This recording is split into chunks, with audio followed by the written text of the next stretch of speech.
Okay, Grover Norquist here. I run Americans for Tax Reform, and this is the Leave Us Alone Coalition podcast.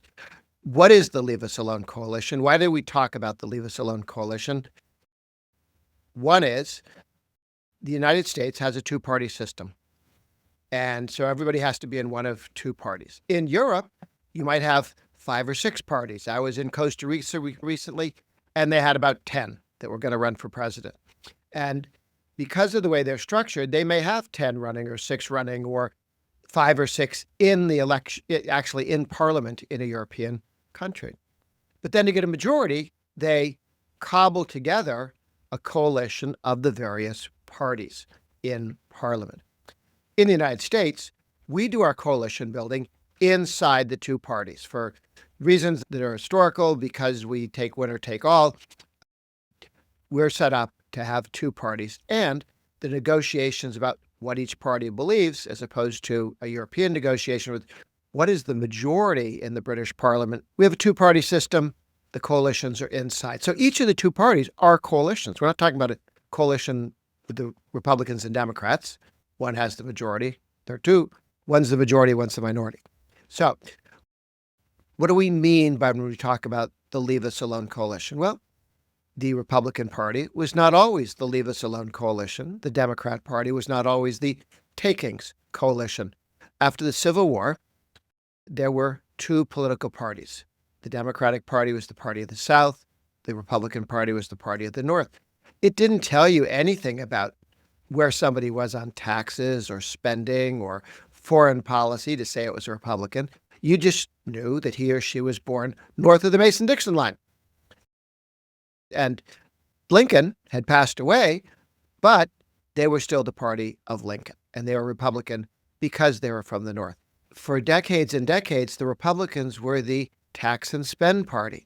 They were the governing party. They were the majority party in Kansas, and they spent and they taxed.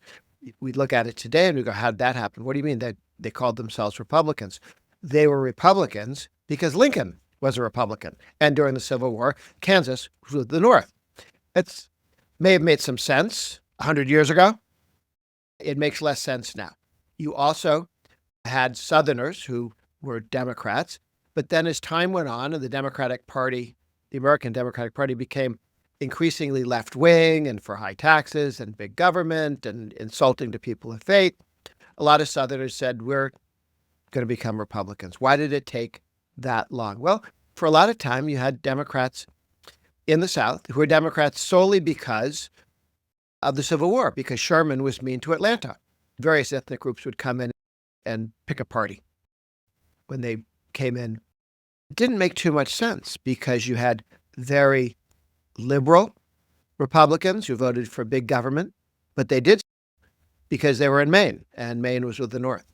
And you had very conservative Democrats living in the South, but they were still voting Democrat, even though they were Ronald Reagan Republicans, really, in terms of their policy. So that didn't make a lot of sense. Everything was bipartisan. Sometimes you hear people, how come we can't have those good old days of bipartisanship? Well, bipartisanship doesn't mean very much because the two parties didn't particularly mean much other than North-South. As the parties separated themselves out, as in the lifetime of Ronald Reagan, if you wanted limited government, you became a Republican. If you saw an unlimited role for government or almost unlimited role for government, you became a Democrat. And we really did sort the two parties out in Ronald Reagan's lifetime in a very serious way. There's a coherence to the modern Reagan Republican Party. Lower government, strong national defense, and limits to what the federal government can do, state governments. And the Democrats basically had an unlimited view of what government can and should do. And they were so busy buying off friends and stuff in the United States, they didn't have any time or interest in confronting the Soviet Union or having a foreign policy. They were much more interested in consolidating power inside the United States. Those were the two parties. In the old days, it was difficult to have a coherent government. What happened when Reagan came in? Well, the parties separated themselves out. And if you look at who's in the Republican Party, sitting around a table, and I've given this talk to dozens and dozens, maybe hundreds of Republican groups who, when I say, here's what the Republican Party's made up of, they go, you're right, sits down. People who want lower taxes, small businessmen and women who want to be left alone to raise their own money, to run a business, to create products, to serve the public. They won't be left alone to do that. You have people who care about the Second Amendment, gun owners who simply want to be left alone to practice their Second Amendment freedoms, and they don't want the government telling them what to do. Okay? You've got people who care about religious liberty, who want to practice their faith, whether it's evangelical Christians, conservative Catholics, Orthodox Jews, Muslims, Mormons. They don't agree on who gets to heaven and how. They do agree that everybody should be left alone to practice their own faith. So I can go to heaven and you can go to Hades because you completely misunderstand Leviticus, but we're not in conflict. What they want is to be left alone by the state. People who worry about education, about public schools' education's failure. They want to have their kids educated so they can become successful in life. Supporters of homeschooling. Once, back in 1986, homeschooling was illegal in most states. Now it's legal in all states. It's fairly lightly regulated in most states. Some people, it's tough to tell exactly how many people are homeschooling, but 5 or 6 million. It's a big number. Then you have all the people who go to private schools, parochial schools, religious schools, secular schools, and the movement that they have spawned, which is the movement for school choice. That if the local government is going to take your money in property taxes and spend it on schools, if I want to go to a private school or my kids want to go to a private school, they should have the money that was raised on their behalf follow them. So around the table for the Republican Party, and there are other groups that come in on various things, people who want to be allowed to vape but not be told they can't vape. They're quitting cigarettes, they want to vape, and they don't want the government taxing, regulating, or banning vaping, which the Democrats have tried to do all of those things. So religious liberty, lower taxes, property rights, the ability to decide how to educate your own child, Second Amendment, all of these issues give you a cohesive movement. Why is it cohesive? Because nobody's in conflict with anybody else on a vote-moving issue. If you want to go to church all day and I want to make money all day and that guy wants to fondle his guns all day, we're not in conflict. We don't interfere with how anybody else runs their life. Second Amendment community does not insist that public schools or private schools require kids to read books entitled Heather Has Two Hunters. They don't want to tell you what to do. They don't tell you that, hey, knock on your door, you should be a hunter. Leave me alone to do what I want to do. And all the communities of faith simply wish to be left alone to practice their faith.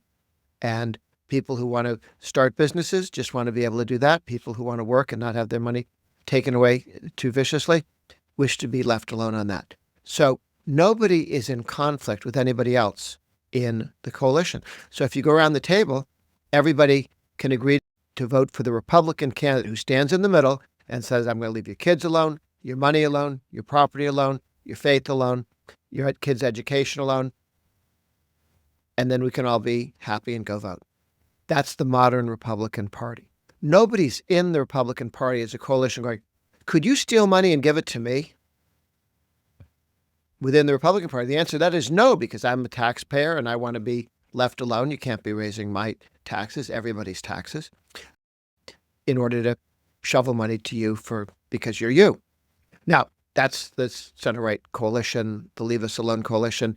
It's been that way since Reagan. It's actually been the party in creation prior to Reagan, but it became clearer during the Reagan years.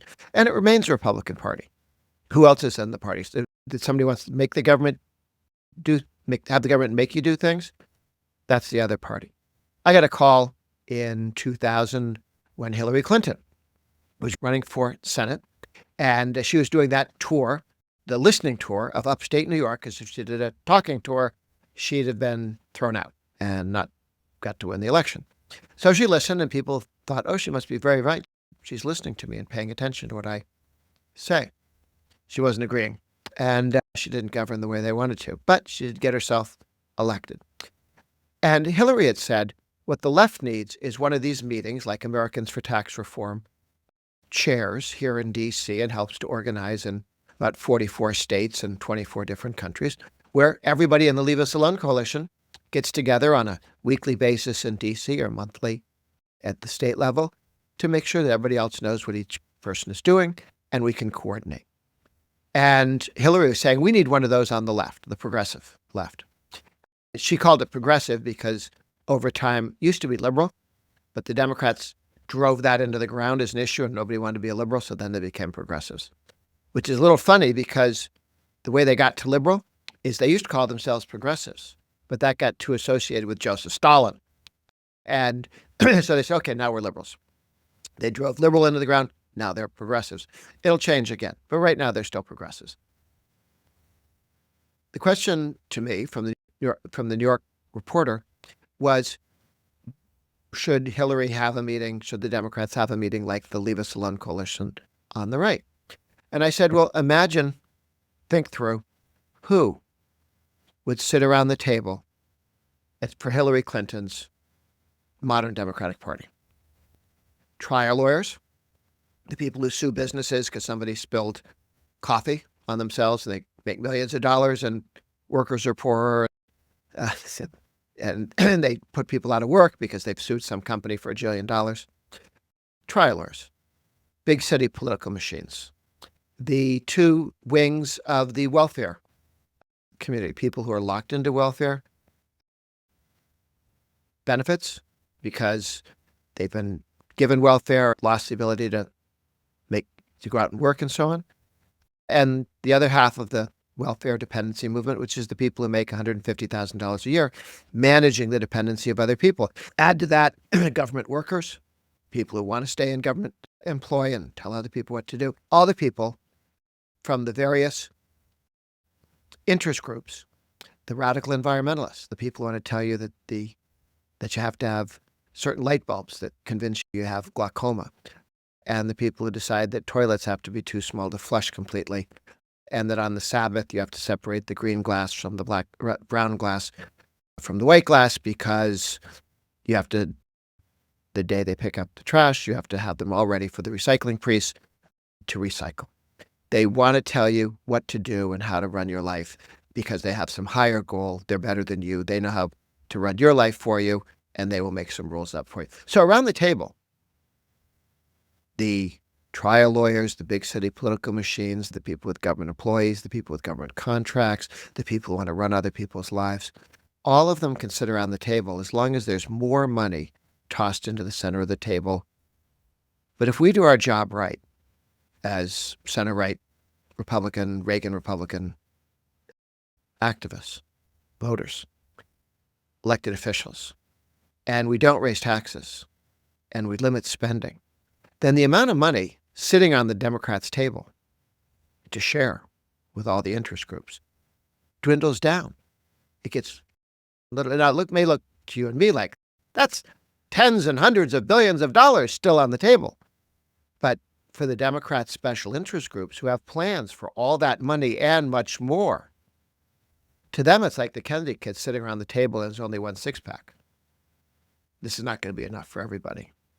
And that's when Republicans can start squeezing the left by not giving them as much money and not stealing as much money from taxpayers and giving it to the government to spend.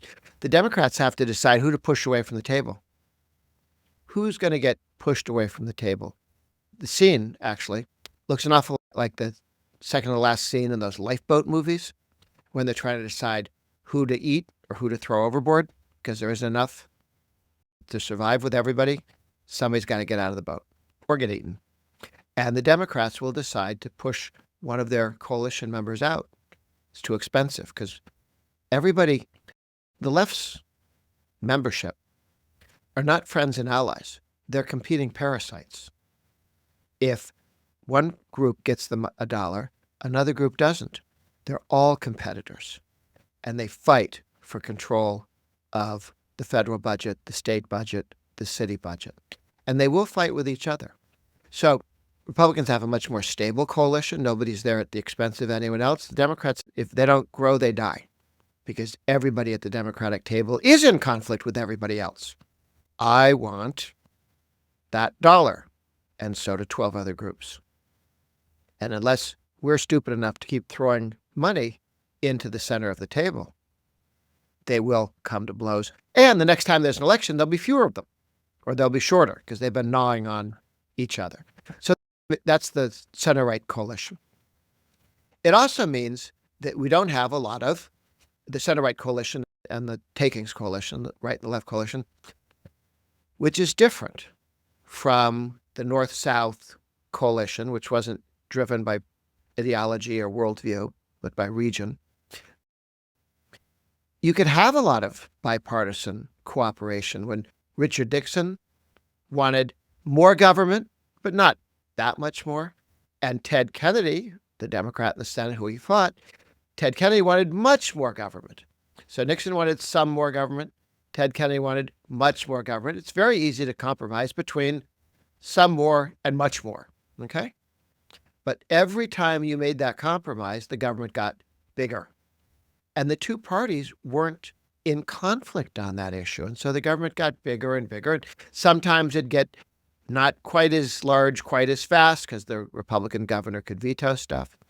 And sometimes it would run very quickly. So bipartisan compromise is easy if everybody agrees they're going in the same direction. But what if one party, the Republican Party under Reagan and since, has said we're the party of lower taxes and less spending? Well, then how do you compromise with the Democrat who says, I want more spending and more taxes? One guy wants to go less spending, less taxes, more spending. There's no compromise. They're going in different directions. Okay? You can have good compromises. That's possible. If your goal is to go from Washington, D.C. to Hong Kong, and you get going and you're all the way to Missouri, that's not losing. You wanted to go to Hong Kong. You are going to Hong Kong. But step one was to go this far, all the way to Missouri, and then you go to California, and then you go on. Compromise, properly understood from the standpoint of liberty lovers who want to win and have more liberty, if you're moving towards liberty, towards less government, slower than you want it to be going, but in the right direction, that's a compromise. Maybe you got a really good deal. Maybe you did as well as you could, but you're compromising on the route, getting to where you're going, but not as quickly as you wanted to because the other team gets an at-bat too. The other team gets to win sometimes in elections, so they may slow you down. However, if when you say, you know what we're going to do? We're going to go from Washington, D.C. to Los Angeles.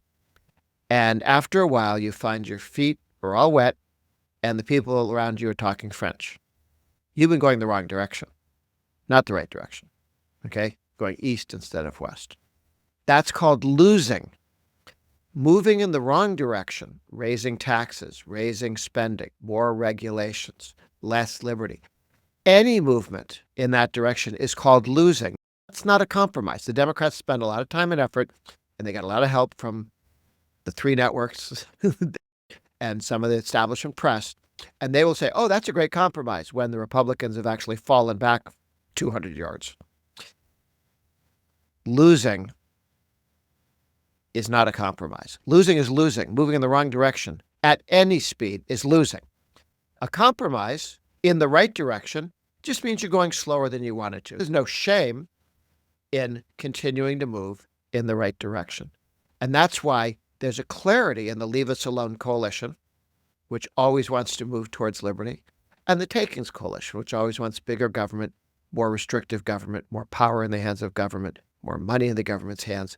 And these are in two deadly opposite. That means there's not a lot to be said for bipartisan agreement because the two parties want to go in different directions. That's why everybody talks about, oh, it's so bad that people yell at each other or they get all excited and they fight and so on.